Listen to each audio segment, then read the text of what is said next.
afirmación de cuál fue el motivo por el que entramos, digamos, eso, empezando por eso. Es poquito, son 3 cosas. Eso es lo que pensamos. Bueno, después, cualquier cosa que ¿querés que, vos seguí el orden que vos te parezca más? Bueno, si querés empiezo yo así como conclusión de eso y después me preguntan lo que quieran. Bueno, sí. Listo. Ya estamos.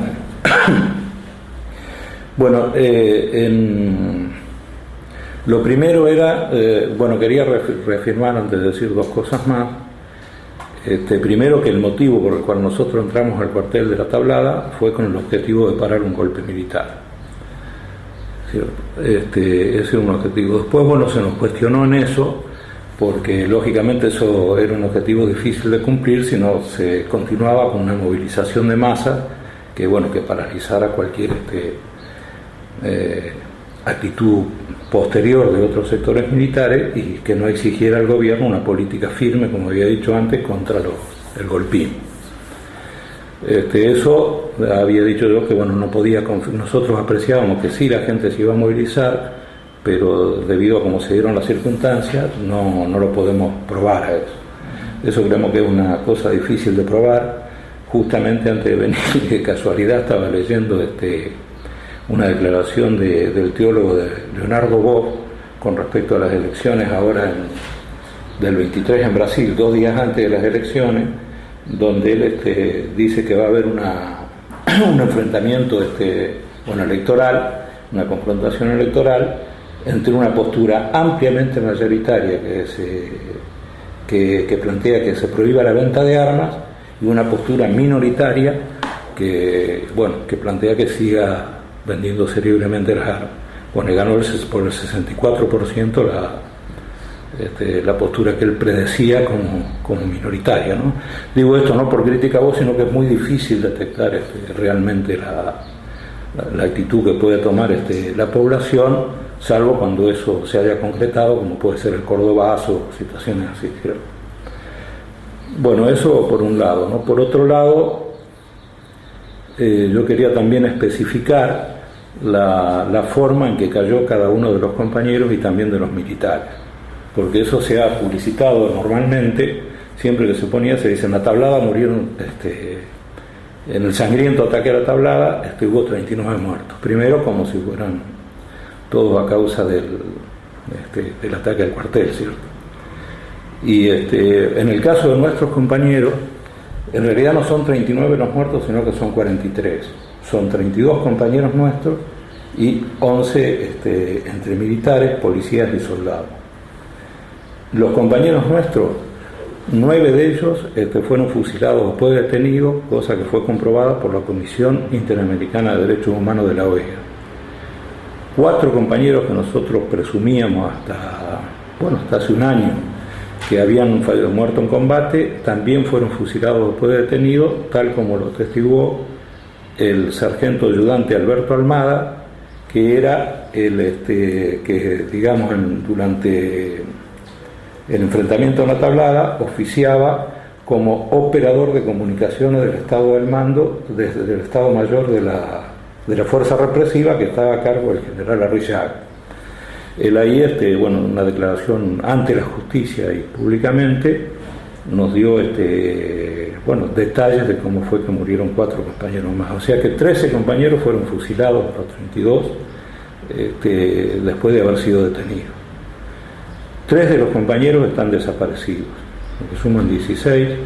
8 murieron en combate y los 10 compañeros restantes fueron muertos producto de la utilización de bombas de fósforo y cañones de 120 milímetros, a raíz de lo cual 4 de ellos aún no lo hemos podido reconocer, ¿no? Que están sin reconocer. Lo que quiero decir es que en La Tablada, independientemente de que nosotros hayamos actuado no correctamente, 6 años después de la vigencia de la democracia, los militares, por lo menos los que participaron en la represión del cuartel, utilizaban los mismos métodos que se utilizaban en la época de la dictadura. Es decir, de los 4 íconos del terrorismo de Estado, ¿cierto? La tortura generalizada, todos los compañeros presos fueron torturados, excepto yo, que fui detenido después en el 95, ¿no? la tortura generalizada, la desaparición de personas,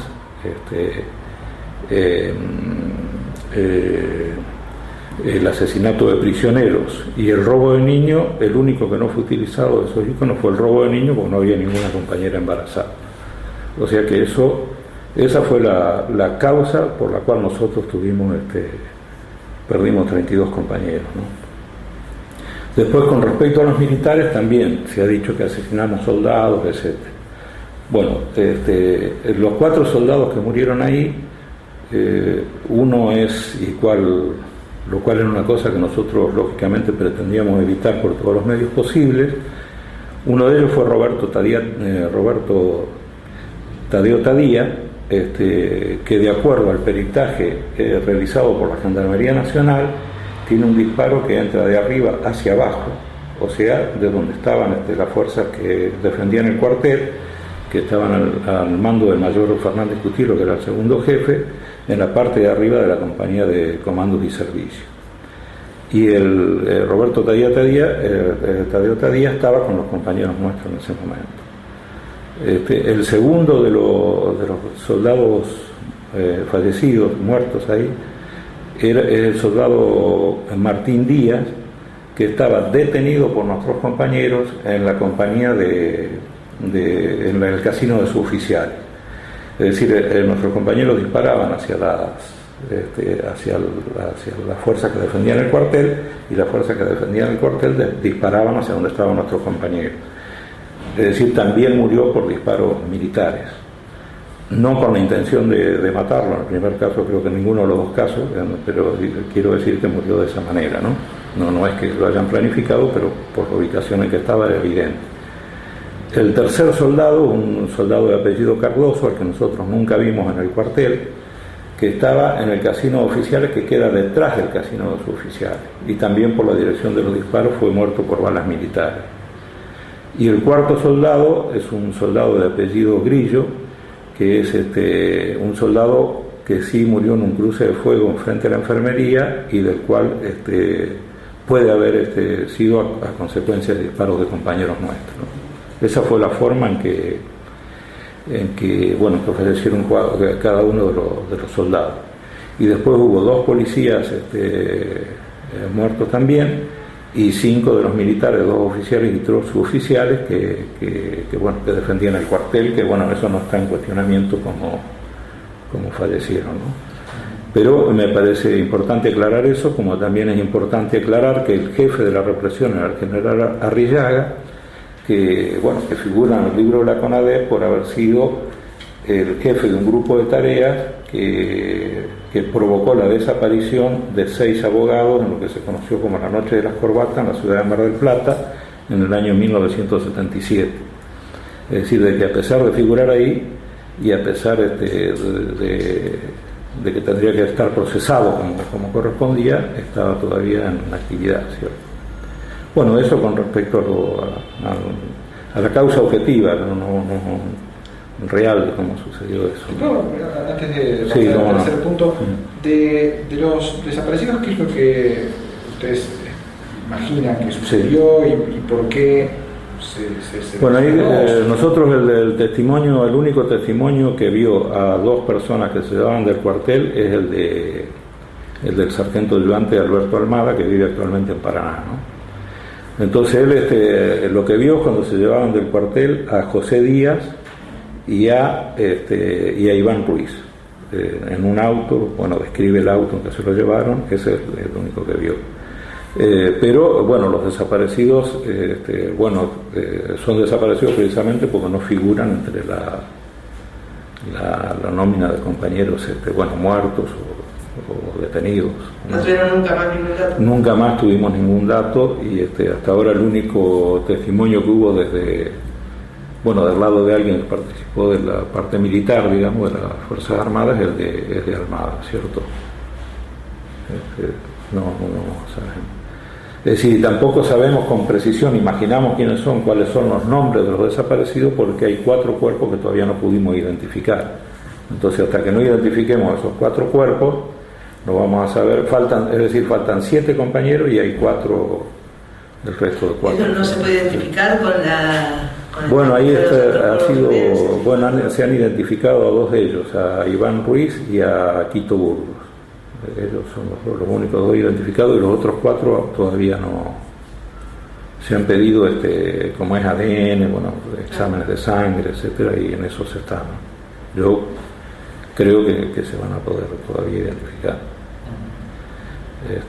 Además con el avance que hay ahora en ese aspecto, porque bueno, he leído que hay que ha habido identificaciones incluso de gente que estaba sin identificar de hace más tiempo que esto. Bueno, esa es la cuestión, ¿no? Después, con respecto a la detención, ya la parte, podríamos decir, jurídica, bueno, mi detención inauguró en México un método que no había sido utilizado. México, que siempre se había caracterizado por la protección a los perseguidos políticos, por primera vez produce un hecho de esta naturaleza, sin duda a partir de un acuerdo entre Menem y Zedillo, que eran los presidentes de los dos países en aquel momento. Digo sin duda por la forma, porque a mí me detienen al mediodía del día 28 y estoy solamente 17 horas en México, me cargan en un avión y me traen acá a Campo de Mayo sin ningún juicio previo, con el argumento de la expulsión por uso de documentos falsos. Y después durante el viaje era un avión alquilado el que me traen, que yo di ante la justicia el número de identificación y todo, cosa que por supuesto como ninguna de estas se investigó nunca. Durante el viaje, cuando venían 5 miembros del CIDE, 2 miembros de la policía mexicana y el piloto y el copiloto. Entonces, en una conversación entre el copiloto y el copiloto, yo escuché ahí claramente que se quejaban porque recién llegaban a México y ya tenían que volver. Es decir, que ellos confirmaron mi detención acá y ahí salió un avión para buscarme, que habrá durado, como era un avión pequeño, unas 10 horas, porque tenía que abastecerse a Perú para poder llegar, ¿no? Y se ve que el acuerdo que no habían hecho con los mexicanos, que me trajeran un avión mexicano. Eso debe ser por tratados internacionales, no sé, ¿no? Así que bueno, ahí me trajeron de esa manera, y me llevaron a Campo de Mayo. Después, el día 3, hubo un intento de asesinato que no se produjo, yo creo, porque ha habido un cambio de orden o alguien se enteró y dio la orden en contrario. ¿Cómo fue? Y bueno, me encapucharon a las 12 de la noche, yo estaba durmiendo, ahí en la celda, estaba en una celda solo, por supuesto. Estaba durmiendo, de pronto entraron 3 soldados, ya no era el servicio militar obligatorio, sino profesionales, digamos. Me encapucharon y como estaba desnudo y todo, me cargaron una camioneta, ¿no? Y entonces, bueno, me llevaron de ahí y nadie hablaba. Entonces yo iba pensando que, bueno, preguntar algo a los efectos de darme cuenta de qué era lo que iban a hacer, sospechando que efectivamente iban a matarme, ¿no? Y entonces en determinado momento le digo yo, bueno, si me van a matar, mátenme ya, porque no es muy difícil matar a una persona. Yo estaba esposado, ¿no? Bueno, no dijeron ni una palabra, lo cual me confirmó más que eran eso. Me subieron a otra camioneta, que yo creo que era una casa rodante, porque estaba encapuchado por el vaivén, digamos, cuando subí la escalerita, y ahí me esposaron a una cama en el medio del campo, de un silencio absoluto, ¿no? Yo pensaba que lo que iban a hacer era, bueno, fusilarme ahí y aplicar lo que ellos llamaban la ley de fuga, como que me quise fugar y me encontraron ahí en ese descampado, ¿no? Cuando me iba. Y bueno, así pasaron una hora, no sé qué tiempo, hasta que de pronto vienen y ya me sacan las esposas, me sacan la capucha y me llevan. Bueno, me dejan encapuchado un ratito, después me la sacan y me llevan de nuevo al lugar donde estaba detenido.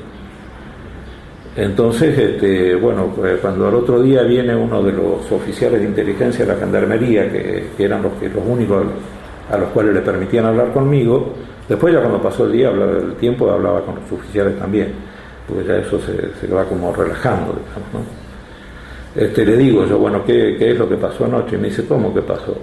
Digo, bueno, me encapucharon y me sacaron de acá y me dio la sensación de que me... ¿Cómo? Dice, a ver, voy a averiguar. Bueno, nunca más vino, nunca más lo volví a ver mientras estuve en la gendarmería al oficial ¿no? Era un oficial de inteligencia de la Gendarmería.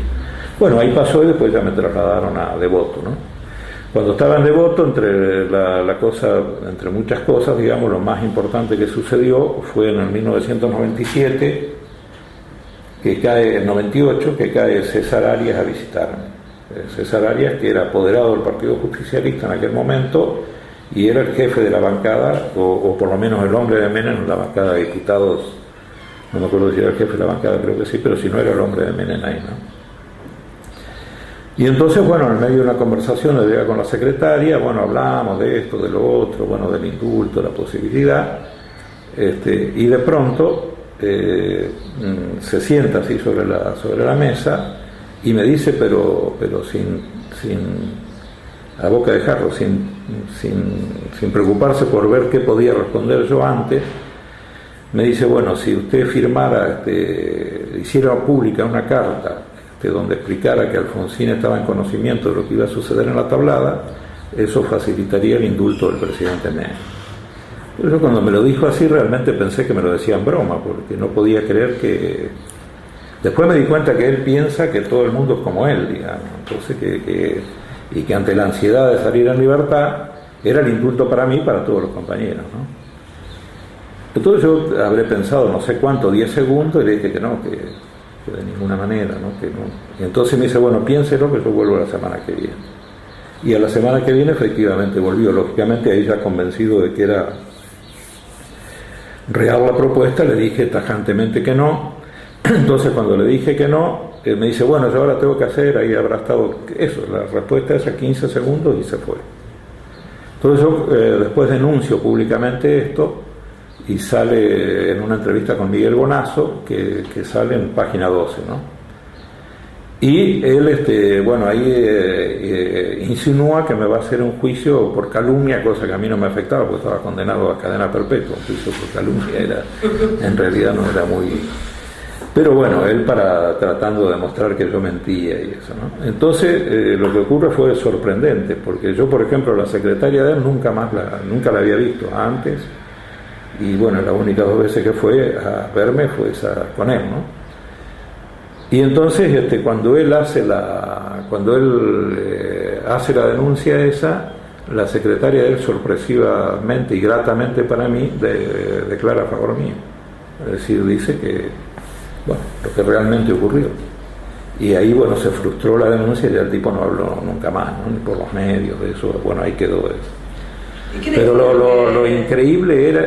Bueno, yo después pensaba, ¿por qué él hace esto? Como hablábamos el otro día, ¿por qué Menem se haría con Zenialdin? No es que Menem planifique, sino que se suma, digamos, una propuesta que él creía que no podía evitar. ¿Esto en qué año es? Y esto en el 98. Entonces, ¿por qué? Yo después llegué a la conclusión que era por la reelección, porque él estaba en la campaña por el 3er mandato.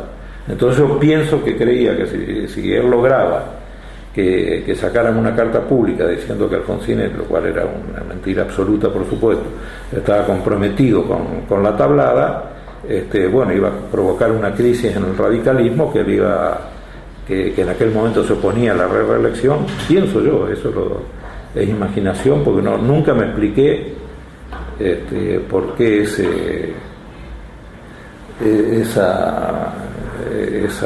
idea de él y planteármelo de la manera que me lo planteó. Si llegué a la conclusión, yo creo que con seguridad, que todo corrupto piensa que todos los demás también son corruptos. Entonces te plantea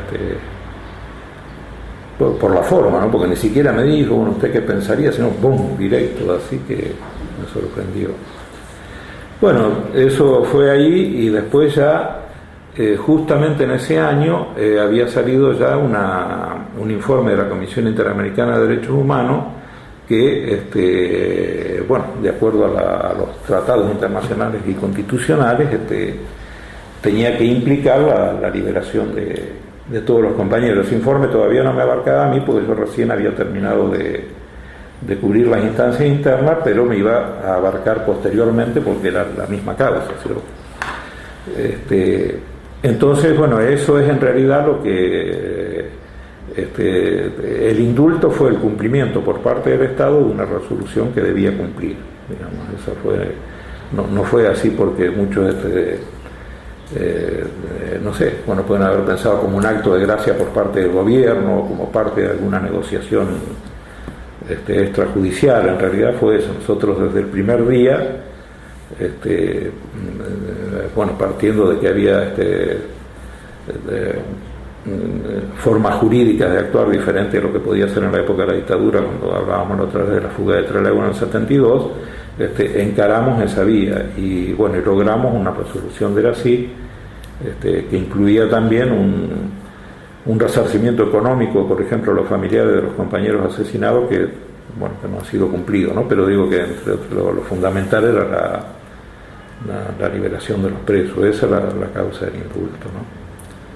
Bueno, esa era una cosa que sí, de hecho, digamos, el indulto, digamos, o sea, cumple de hecho con la resolución de la Comisión Interamericana, pero digamos que no es la Comisión...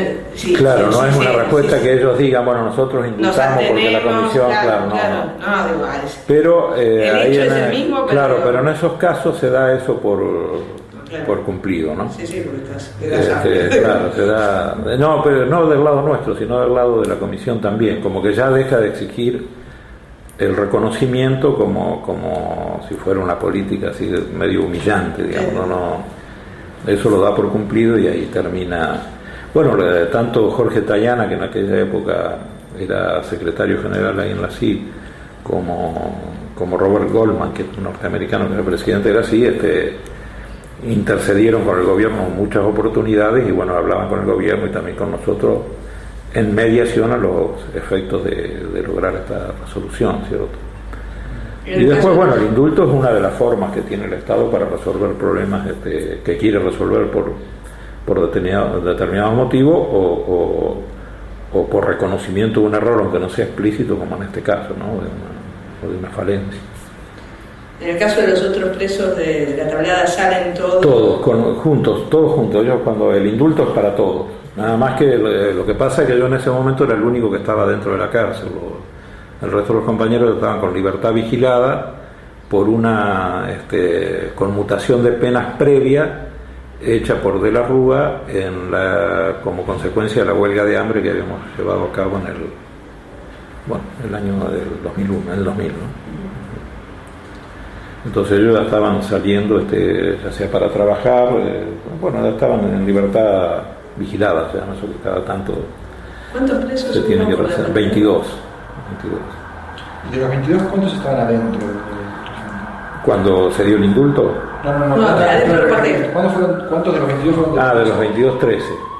¿13? Sí, 13 adentro. El resto fue, Antonio, como es Fray Antonio, que cayó después, Cintia Castro, que falleció hace pocos días, enfermedad también, y otro que habían agarrado ya en los alrededores del cuartel. Pero en general, salvo Pujané, los demás fueron arrestados en los alrededores. Salvo Pujané y Cintia Castro. Ella se presentó voluntariamente y la dejaron detenida, ¿no? Yo me acuerdo que la otra vez vos habéis dicho del grupo que estaba, al tanto de que se iba a entrar al cuartel, sí. Un grupo muy restringido. ¿Todos los que fueron presos formaban parte de este grupo? Sí, los que fueron presos. Bueno, salvo Antonio, que no conocía. Antonio no conocía. No conocía. ¿Y vos podrías contar cómo fue qué hiciste vos después en los días posteriores Ahí a lo de la tablada? Bueno, primero, lógicamente, tratamos... primero era proteger a los compañeros que habían quedado fuera, protegernos, digamos. Bueno, hicimos un plan ahí para ubicarnos en diferentes lugares y después inmediatamente tratar de hacer contacto con los presos a través de abogados. Y eso, yo no recuerdo con precisión cuánto habíamos demorado, pero por lo menos un mes, recién al mes más o menos hicimos contacto. También los presos no sabían bien qué era lo que había pasado en general, sabían la situación de ellos y además habían presenciado hechos que para el común de la gente podían ser impensados para la época. Por ejemplo, Pancho Provenzano, que estaba preso junto con ellos, de pronto entran dos oficiales, preguntan quién es Pancho, lo bueno, él se identifica, lo sacan de ahí y aparece 6 días después físicamente destrozado y es reconocido por un hermano a raíz de una operación de columna que le había realizado un año atrás, ¿no? ¿Lo sacan del cuartel o lo sacan de adentro? No estaba junto con los compañeros, como si estuvieran, claro, dentro del cuartel. Después lo mismo hacen con Carlos Amogenmi, que también estaba con los presos, lo sacan y después aparece, es uno de los desaparecidos o de los cuerpos sin identificar aún. Después Alfonsín intenta ir al cuartel a las 9 de la mañana y ahí aparece el sargento ayudante Almada, atestigua que cuando lo ven, cuando saben los militares ahí que van a venir a Alfonsín, hacen un simulacro de enfrentamiento, que es en aquel momento, yo no sé si recuerdan, que decían que había un francotirador en la torre de agua y eso en el tanque de agua, ¿no? Que era falso eso. Y con ese simulacro logran demorar la llegada de Alfonsín hasta las 12 del mediodía. A partir de que llega Alfonsín, bueno, ahí suspenden todos estos asesinatos y crímenes, ¿no? O sea, los asesinatos y desapariciones se producen entre las 9 de la mañana, que es la hora de rendición, digamos, y las 12 del mediodía, que es la hora que llega Alfonsín. A partir de que él llega, si bien lo llevan apurado y también tratando de evitar que vea algunas cosas, bueno, a partir de ahí ya paran, porque claro, se ven obligados a informarle, hay tantos detenidos, y ahí ya no lo mencionan entre los detenidos ni a Pancho ni a Carlos Amogenmi, ¿no? Es decir, bueno, eso lo quería decir con respecto a los métodos, fuera de toda... Que bueno, eso hoy en día está totalmente superado, estamos hablando de una época que afortunadamente ya creo que no existe en ese... Ahora, ¿y vos cómo en esos momentos, digamos, en los días posteriores, cómo reaccionaste frente a la situación que había pasado? Bueno, claro, ¿no? Y eso desde el punto de vista humano,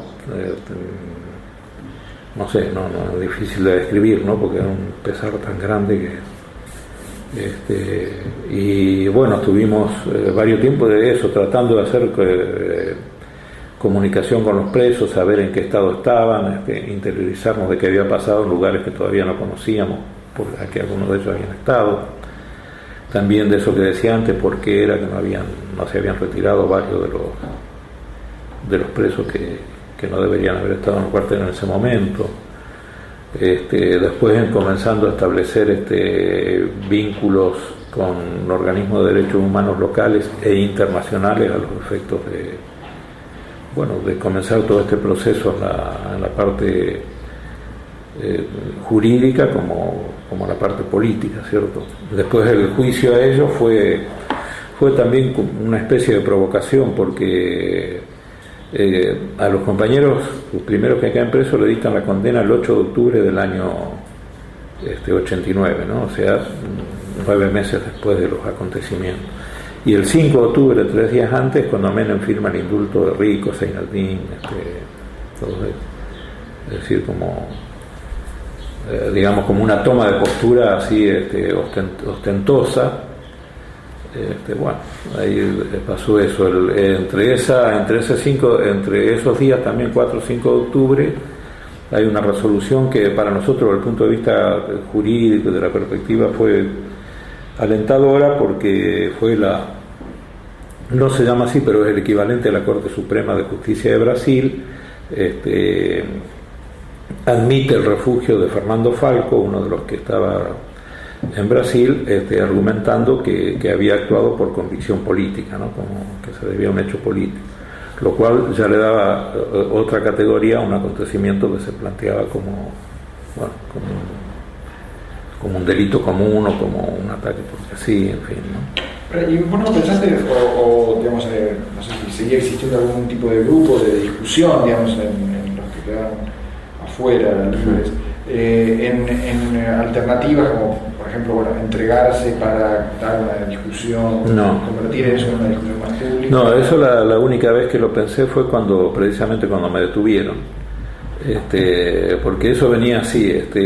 A nosotros en el mes, bueno, unos meses antes, Menem nos había hecho saber a través de Alicia Pierini, que era secretaria de Derechos Humanos en aquel momento, que estaba dispuesto a dar un indulto a todos los presos, excepto a mí. Pero que para que ese indulto llegara, los presos tenían que hacer una carta una declaración de convicción democrática y promesa de no actuar militarmente. ¿Sí?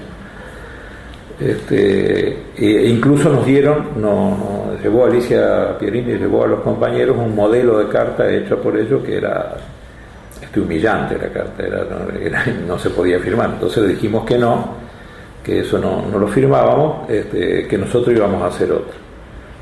Y ahí vinieron a hablar conmigo a través de uno de los abogados, de Eduardo Salerno, y entonces yo le dije que nosotros no queríamos negociar directamente con el gobierno y que proponíamos que el MED, el Movimiento Ecuménico de Derechos Humanos, hiciera de intermediario, hablara con el gobierno y con nosotros.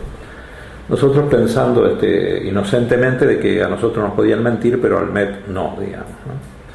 Bueno, finalmente se acuerda, los compañeros entregan la carta, ellos aceptan la carta que hacen los compañeros, y entonces ahí Menem nos manda a decir a través del Movimiento Ecuménico de Derechos Humanos, ahí donde está el pastor de Luca, en aquella época, nos manda a decir que que a partir del 8 de octubre, no recuerdo por qué la fecha, en cualquier momento podía salir el indulto. Entonces, a raíz de eso, yo que estaba acá en Argentina, me voy a México, a Cuba y a Nicaragua con dos objetivos fundamentales. Uno, el de México, uno de buscar apoyo en el sentido de que reafirmen al gobierno que distintos partidos y organizaciones internacionales apoyarían una medida de esta naturaleza para dar respaldo, fortalecer el indulto. Y otro, plantear que el refugio mío en México, para estar en un lugar visible y que no existiera el argumento de que no podía dar el indulto porque había un clandestino ahí que estaba que podía cometer actos antidemocráticos, como decían ellos. Entonces por eso era que yo iba a plantear eso. El día que a mí me detienen, yo tenía una reunión con dos legisladores mexicanos, a los cuales le iba precisamente a plantear esto. Yo ya había notado control policial, pero de mexicanos, y basado en aquella teoría de que la tradición ahí era de no extraditar presos políticos, pensé que solamente era un control a los efectos de controlar movimientos, que pudiera ser alguna actividad clandestina, etc. Cuando veo a los argentinos ya era el día de la detención, ¿no? Y ya fue tarde, cuando los veo a los 5 o 10 minutos, cuando ya rodean el vehículo donde iba y me detienen. Así que ese fue el único momento en que empecé, en el caso mío, digamos, de ponerme en un lugar visible, a los efectos de evitar un argumento para impedir que pudiera impedir el indulto, ¿no? Esa fue la única vez. Después de eso nunca se habló y nadie lo propuso tampoco. ¿Y hubo discusión entre los sobrevivientes respecto de lo que se había hecho? Sí, claro. ¿Qué podrías decir vos sobre eso? Bueno, eso es lo que yo pongo en el libro, es el producto de esas discusiones, ¿no? Y no es esa parte del libro no es un escrito mío, sino que es un escrito mío, pero a partir del consenso de todo y con la incorporación de opiniones de los compañeros, ¿no? Es decir, esa parte del libro la hicimos sin grabar, digamos. Yo hice el escrito, lo pasé, hicieron correcciones, mandaron opiniones, aportes, correcciones y a partir de ahí lo hicimos. No sé si... No, eso, yo esto quería decirlo de los derechos humanos, no con un objetivo de nada así de rememorar cosas, sino de algo que se ajuste a la realidad de lo que pasó, ¿no? Independientemente de cualquier valoración política y eso. Así que eso sería. Bueno.